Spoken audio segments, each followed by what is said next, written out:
اعوذ باللہ من الشیطان الرجیم بسم اللہ الرحمن الرحیم الصلاۃ والسلام علیک یا سیدی یا رسول اللہ الصلاۃ والسلام علیک یا سیدی یا حبیب اللہ الصلاۃ والسلام علیک یا سیدی یا نبی اللہ الصلاۃ والسلام علیک یا رحمۃ للعالمین۔ صاحبان محترم، میلاد کا مہینہ جا رہا ہے۔ اللہ پاک ہمیں رسول کی خوشی میں، رسول کی آمد کی خوشی میں خوش ہونے کی توفیق عطا فرمائے اور ہمارا شمار ان لوگوں میں کرے جو لوگ رسول کی محبت اور رسول کے پیار میں ہیں۔ ہمارا شمار خدا نخواستہ ان لوگوں میں نہ ہو جائے جو رسول پہ تنقید کرتے ہیں، جو رسول کی ذات پہ تنقید کرتے ہیں، جو رسول کے جشن پہ تنقید کرتے ہیں۔ اللہ پاک ہم سب کو اپنی ہدایت عطا کرے اور اپنے محبوب کی محبت عطا کرے۔ صاحبان محترم، یہ اس نور کی بات ہے، یہ اس وجود کی بات ہے جو اللہ کو سب سے عزیز ہے۔ اس کائنات کے سب سے عزیز ترین ذات جو اللہ کے لیے عزیز ہے اور جو صاحبان ایمان کے لیے عزیز ترین ذات ہے، اس نام نامی جسم گرامی اسم محمد صلی اللہ علیہ وسلم آپ سرکار کی وہ پاک ذات ہے جو اس کائنات کے لیے فخر ہے۔ یہ وہ ذات ہے جس پہ اللہ کو فخر ہے۔ پوری کائنات اللہ پہ فخر کرتی ہے۔ ہم فخر کرتے ہیں تو کہتے ہیں سبحان ربی اعلیٰ، میرا رب بڑا اعلیٰ ہے، میرا رب بڑا عظمت والا ہے۔ لیکن رب جب اپنے محبوب کو دیکھتا ہے تو وہ اپنے محبوب پہ درود بھیجتا ہے، کہتا ہے میرا محبوب بڑا اعلیٰ ہے، میرا محبوب بڑا خوبصورت ہے۔ یا ایھا المزمل کہتا ہے، یا ایھا المدثر کہتا ہے، والضحیٰ کا چہرے والا کہتے ہیں، واللیل کی زلفیں والا کہتا ہے۔ وہ تو ان مدینے کی گلیوں کی قسمیں اٹھاتا ہے جس گلیوں میں سرکار پھرتے ہیں۔ تو کیا مجھے بتائیں، کیا اللہ اپنے محبوب کی آمد پہ خوش نہیں ہوگا؟ اللہ کے لیے یہ کائنات بھی اور وہ کائنات بھی، وہ جہان بھی جو عالم امر ہے، اس کے لیے تو یہ سارے جہان ایک جیسے ہیں۔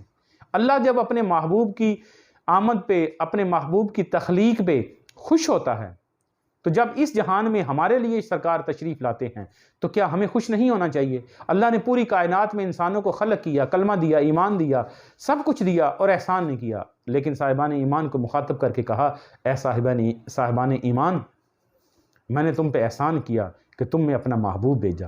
یہ تو قدر ان لوگوں کو ہے جن لوگوں کو رسول کی معرفت ہے۔ تو صاحبان محترم، سرکار دو عالم آپ 12 ربیع الاول بروز پیر آمنہ کی گود سے، آمنہ کے بطن سے، بی بی پاک آمنہ کی بطن سے، آمنہ بنت وہب کے بطن سے آپ اس دنیا میں تشریف لائے۔ اور سرکار بی بی پاک فرماتی ہیں کہ یہ وہ نور تھا، مجھے ان کے ہونے کا احساس اس قدر نہیں تھا کہ جیسے بیویاں بچہ حاملہ ہوتی ہیں تو بچے کی تکلیف اور پریشانی میں 9 ماہ گزارتی ہیں، تو آپ فرماتی ہیں کہ مجھے کسی لمحے بھی آپ کے وجود کے، آپ کے نور کا اپنے وجود میں پرورش پانا کبھی بھی کسی تکلیف کا ذریعہ نہیں بنے۔ میری طبیعت ہمیشہ حشاش بشاش رہی، میرا وجود اس قدر ہلکا پھلکا اور نورانی کیفیت میں رہا کہ میں اللہ کی محبت اور اس کی معرفت میں رہی۔ یہ کائنات دیکھیں، عیسیٰ علیہ السلام بی بی پاک مریم کے بطن میں پیدا ہوتے ہیں، ان کو چھوا نہیں، کسی مرد نے چھوا نہیں۔ تو یہ بات بتائیں، وہ پاک، اتنے پاک نبی ہیں عیسیٰ علیہ السلام جو پیدائشی طور پہ اپنے پیدا ہونے کے فوراً بعد اپنے کلمے کا اعلان کرتے ہیں، اپنی ماں کی پاکیزگی کی دلیل دیتے ہیں۔ تو کیا نبیوں کا سردار جب پیدا ہوگا تو وہ کس بطن میں آئے گا؟ وہ کس وجود میں آئے گا؟ وہ نعوذ باللہ کسی غیر مسلم کے وجود میں تو نہیں آئے گا۔ اللہ جب اپنے محبوب کی باری لاتا ہے تو پھر پاک بطن میں انتخاب کرتا ہے، سب سے پاک بطن۔ جب ہم دودھ ڈالتے ہیں صاحبان محترم تو گھر میں سب سے پاک برتن لیتے ہیں۔ دودھ ایک مادی چیز ہے لیکن اللہ کا نور کہا جاتا ہے، لیکن جو حقیقت میں صاحبان محترم اللہ کا نور ہے، اس کے لیے کسی پاک برتن کی ضرورت نہیں تھی۔ نبی سے بڑا کون پاک ہو سکتا ہے اس کائنات میں؟ اگر اس نے جس جہان میں آنا ہے تو اس گھر میں، اس وجود میں، اس خاندان میں پیدا کیا جو کائنات کا سب سے عزت دار خاندان تھا، جو کائنات کی سب سے عزت دار خاتون تھی، وہ میرے نبی کی ماں تھی، ان کے بطن میں پیدا ہوا۔ جب جناب عبداللہ کے، عبد المطلب کی پشت سے وہ نور جناب عبداللہ کی پشت میں کنورٹ ہوا، داخل ہوا، تو جب جناب عبد المطلب نے کہا تھا کہ میرے گھر میں اگر 10 بچے پیدا ہوئے اور حالت بلوغت میں پہنچے تو میں ایک بچہ اللہ کے راستے میں قربان کروں گا۔ قصہ مختصر کہ جب ان کی باری آئی تو قربان کرنے کا حکم آیا تو لوگوں نے کہا اے عبد المطلب اتنا خوبصورت بچہ اللہ کے راستے میں قربان کر رہا ہے، تو قرا ڈال اس میں۔ وہ جو اس وقت مکے کی سب سے بڑی پاکیزہ خاتون تھی جس کو عامل بھی کہا جاتا تھا، وہ کسی پہاڑیوں میں موجود تھی، تو اس کے پاس، بڑی مختصر میں بات کر رہا ہوں، آپ گئے جناب عبد المطلب تو کہا میں کیا کروں؟ آپ نے کہا اس کے برابر قرہ ڈالو، 1 اونٹ، 2 اونٹ، 4 اونٹ، 10 اونٹ، 50 اونٹ، جتنے اونٹ پہ قرہ اس پہ نکلے اتنے اونٹ اللہ کے راستے پہ قربان کر دو، یہ اس کا فدیہ ہوگا۔ تو جب اس فدیے کے بعد 100 اونٹ کے قرے میں جناب عبداللہ آئے تو 100 اونٹ قربان کر کے جناب مطلب، لوگ کہتے ہیں کہ نبی بڑے غریب خاندان میں پیدا ہوا، میں کہتا ہوں جس کا دادا ایک وقت میں 100 اونٹ قربان کر دے وہ غریب ہو سکتا ہے، وہ مسکین ہو سکتا ہے؟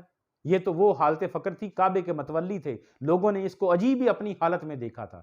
جس کے پاس 100 اونٹ ہوں 1400 1450 سال بعد، اس کو آپ غریب جانیں گے؟ نہیں صاحبان محترم، یہ کچھ غلطیاں ہیں جن کو ہم نے آج تک سدھارا نہیں ہے۔ تو القصہ مختصر، جب جناب عبداللہ عبد المطلب کے ساتھ گزرے تو گزرتے ہوئے مکے کی ایک خاتون تھی ام قتال، اس نے جناب عبداللہ کو جب دیکھا اور آپ کے چہرے کو دیکھا تو آپ پہ فدا ہو گئی، اور اسی لمحے کہا کہ اے عبداللہ، اے عبد المطلب، عبد المطلب کو، جناب عبد المطلب کو مخاطب کر کے کہا اے عبد المطلب، میں اسی لمحے تمہیں 100 اونٹ دیتی ہوں اور عبداللہ کی شادی، عبداللہ کا نکاح میرے ساتھ کر دو۔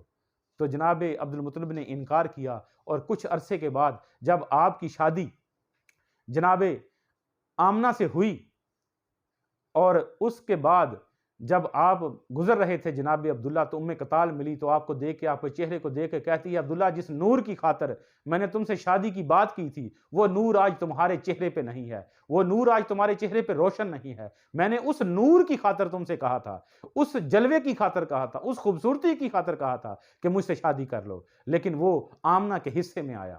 تو جناب آمنہ جب اس نور کو اپنے وجود میں رکھا تو یہ تو وہ خوش قسمت خاتون تھی۔ اگر دودھ ہم کسی ناپاک برتن میں نہیں ڈالتے تو صاحبان محترم یہ بتائیں، جب اللہ اپنے محبوب کو، اس کائنات کی سب سے قیمتی اور پاک ذات کو کسی برتن میں بھیجے گا تو وہ پلیت ہوگا؟ نعوذ باللہ، نہیں، وہ کائنات کا سب سے پاک برتن تھا، وہ سب سے پاک کوک تھی جس میں انبیاء کا سردار، 1,24,000 انبیاء کا سردار جس گود میں آیا، اس گود کا نام آمنہ ہے۔ اللہ نے منتخب کیا، اللہ موسیٰ کو حکم دیں کہ موسیٰ پہ ہم نے دائیوں کا، مائیوں کا دودھ حرام کر دیا، اپنی والدہ کو پلایا، تو مجھے یہ بات بتلائیں کہ اللہ جب اپنے محبوب کی باری آئے گی تو سب سے خوبصورت، میں کہتا ہوں اس سے خوبصورت بطن، اس سے خوبصورت وجود کوئی کائنات میں ہے ہی نہیں جو میرے نبی کی ماں ہے۔ تو صاحبان محترم، اس نور میں آیا، اور آپ اس قدر خوش اور پاکیزہ اور مومنہ خاتون تھی کہ جس کے وجود میں آیا۔ مجھے یاد رکھیے گا، میرے شاہ جی قبلہ عالم فرماتے تھے، ایک حافظ اپنی 7 پشتیں آگے اور 7 پشتیں پیچھے بخشوا لیتا ہے۔ تو میں قربان جاؤں اپنے نبی پہ، جس پہ قلب پہ قرآن اترا، جس کے دل پہ قرآن اترا، وہ جو صاحب قرآن ہے۔ اللہ نے فرمایا کہ اگر ہم نے یہ قرآن پہاڑوں پہ نازل کیا ہوتا تو پہاڑ ٹوٹ جاتے، کائنات میں کسی چیز پہ نازل کرتے تو وہ چیز تباہ و برباد ہو جاتی، لیکن یہ قلب مصطفیٰ تھا صاحبان، جس پہ قرآن نے قرار پکڑا، لیکن ان کے دل میں ذرا سی بھی جنبش پیدا نہیں ہوئی، قرآن کا اتنا بوجھ تھا۔ تو سرکار دو عالم کے قلب نے اس کو محسوس کیا، اور جس بطن نے سرکار دو عالم کو قبول کیا وہ بطن کتنا عظیم ہوگا، وہ بطن کتنا اعلیٰ ہوگا، وہ ماں کتنی اعلیٰ ہوگی، وہ گود کتنی اعلیٰ ہوگی، وہ باپ کتنا اعلیٰ ہوگا جس کی پیشانی پہ نور مصطفیٰ چمک رہا ہو۔ ہمیں تو تاریخ نے اس طرح گمراہ کر دی ہے کہ ہم نبی کے والدین پہ، کبھی نبی کے کسی پہ، کبھی نبی پہ تنقید کر رہے ہیں، کبھی نبی کے والدین پہ تنقید کر رہے ہیں۔ ہمیں سوچنا چاہیے اور شرم کرنی چاہیے، ہم جس نبی کا کلمہ پڑھ رہے ہیں اس نبی پہ تنقید کر رہے ہیں، ان کے ماں باپ پہ تنقید کر رہے ہیں۔ ہم اپنے ایمان کو دیکھیں، اپنے اندر کی حالت کو دیکھیں۔ یہ جیسے سلطان عارفین برہان واسرین فرماتے ہیں، یہ تیری آنکھ کا ٹیڑھا پن ہے کہ تجھے ٹیڑھا نظر آتا ہے۔ یہ تو سرکار دو عالم کی کوئی آنکھ ہو دیکھنے والی تو دیکھے مصطفیٰ اور جناب آمنہ کا مقام اور مرتبہ کیا ہے۔ یہ تو ہمیں سوچنا چاہیے، سمجھنا چاہیے۔ یہ خوش قسمت وجود تھا جو جناب آمنہ اور جناب عبداللہ کا، کہ ان کے حصے میں آیا۔ یہ پشت سے چلتا چلتا نور چلتا چلتا جناب آمنہ کے بطن میں آیا، اور اس کائنات میں جب سرکار دو عالم کی تخلیق ہوئی، سرکار دو عالم کی بعثت ہوئی، تو اس دن کسی کے گھر میں بچی پیدا نہیں ہوئی۔ صاحبان محترم، پوری کائنات کے جتنے بھی انسانوں نے بچے پیدا کیے، ماؤں نے بچے پیدا کیے، وہ نر تھے، وہ مرد تھے، اور جتنی جانوروں نے جتنے بچے پیدا کیے وہ نر تھے۔ صاحبان محترم، اللہ نے اس وقت پوری کائنات کو عطا کیے، بیٹے عطا کیے، اور وہ آتش فشاں جو تھا، آتش کدہ تھا جو فارس کا، وہ سارے کا سارا بجھ گیا۔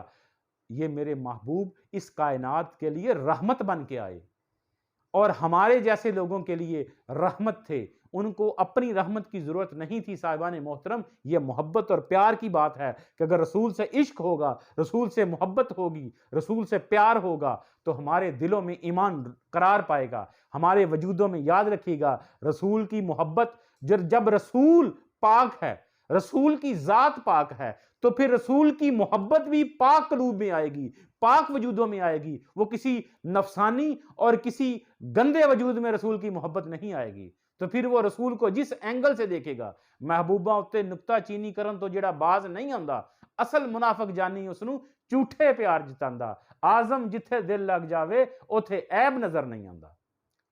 اگر دنیا میں کسی سے محبت ہو جائے تو اس کے عیب بھی جو ہیں وہ انسان کو برے لگتے ہیں۔ لوگوں کو کنجریوں سے، طوافوں سے پیار ہو جاتا ہے، تو وہ اس کو نہیں دیکھتے یہ عیب کرتی ہے، یہ گناہ کرتی ہے، وہ کہتے ہیں تو بڑی خوبصورت ہے، جو کائنات کا سب سے بڑا حسن و جمال ہے۔ جب اس کی باری آئے تو پھر دیکھ کے، جھنڈیاں دیکھ کے کیا محسوس ہوتا ہے؟ نالین سرکار کا نالین جب متھے پہ لگاتے ہیں، لوگ کہتے ہیں یہ تشبیہ نہیں ہے، یہ وہ اصل نالین نہیں ہے۔ اصل نالین ہو یا نہ ہو، جب ہم ماتھے پہ لگاتے ہیں تو اس تصور کے ساتھ لگاتے ہیں یہ نالین مصطفیٰ۔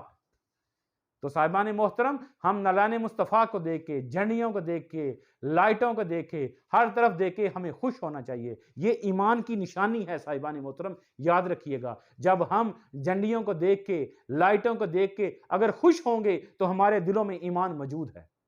اگر ہمیں تکلیف ہوگی، ہم شرک اور بدعت محسوس کریں گے کہ یہ شرک کر رہے ہیں، یہ بدعت کر رہے ہیں، یہ فلاں کر رہے ہیں، یہ غلط کر رہے ہیں، تو پھر اس بندے کو اپنے قلب میں دیکھنا چاہیے، کیا میرے قلب میں رسول کی محبت موجود ہے؟ دنیا میں تو ہم محبت کا کوئی زاویہ نہیں رکھتے، محبت کا کوئی مذہب نہیں ہے، محبت کا کوئی دین نہیں ہے۔ محبت کا دین اللہ کا دین ہے، محبت کا دین رسول کا دین ہے، ملائکہ کا دین ہے، اور مصطفیٰ سے محبت جب اللہ اور اس کے ملائکہ کو ہے تو پھر ہمیں کیوں نہیں ہے؟ ہمارے لیے تو ایمان یہی ہے، رحمت یہی ہے کہ ہم رسول کی محبت اور پیار میں، ہماری نجات اسی سے ہے کہ ہم رسول سے محبت کریں گے، ہم رسول سے پیار کہیں گے۔ جب ہم محبت سے کہیں گے یا رسول اللہ، ہم آپ کی امتی ہیں، ہم گناہ گار ہیں، ہم مسکین ہیں، ہماری نمازیں اس لائق نہیں، ہمارے روزے اس لائق نہیں، لیکن ہم اس دنیا میں جب جیتے تھے، جب آپ کا نام آتا تھا، ہم محبت سے انگوٹھے چومتے تھے۔ کوئی بدعت کہتا تھا تو کہتا رہے، جیسے مجنوں کو کوئی کہتا تھا تیری لیلا کالی ہے، تو وہ کہتا تھا تیری آنکھ دیکھنے والی نہیں ہے، تیری آنکھ میں وہ حسن نہیں جو میرے محبوب کو دیکھ سکے۔ اگر مجنوں کو اپنی لیلا کا حسن صرف اپنی نظر میں نظر آتا ہے تو مصطفیٰ کا حسن تو کائنات کا حسن ہے، اللہ کا حقیقی حسن ہے۔ وہ چہرہ جو جس چہرے میں ذات نے جس چہرے کو اپنا چہرہ کہا، اس کی قسمیں اٹھائیں، اس کی زلفوں کی قسمیں اٹھائیں، تو پھر ہمیں کیا تکلیف ہوتی ہے؟ ہمیں کیوں تکلیف ہوتی ہے؟ تو یہ دیکھنا چاہیے ہم مسلمان ہیں، اگر مسلمان ہیں تو صاحب ایمان ہیں، اگر صاحب ایمان ہیں تو پھر ان چیزوں سے تکلیف نہیں ہونی چاہیے، ان تکلیفوں سے خوشی ہونی چاہیے۔ ہم اپنے بچوں کا عقیقہ کرتے ہیں، اتنی لائٹیں لگاتے ہیں، اتنے پیسے خرچ کرتے ہیں، ہم اپنے بچوں کی ولادت کے اوپر سالگرہ منا رہے ہیں تو اتنا خرچ کرتے ہیں، تو جب نبی کی باری آتی ہے تو ہمیں دین نظر آ جاتا ہے۔ ہم نے دین کو اپنی خواہشوں کے مطابق بنایا ہوا ہے، دین کو دین کے مطابق رہنا چاہیے۔ اللہ پاک ہمیں رسول کی محبت اور رسول کے پیار میں جینے اور مرنے کی توفیق عطا فرمائے۔ وما علینا البلاغ۔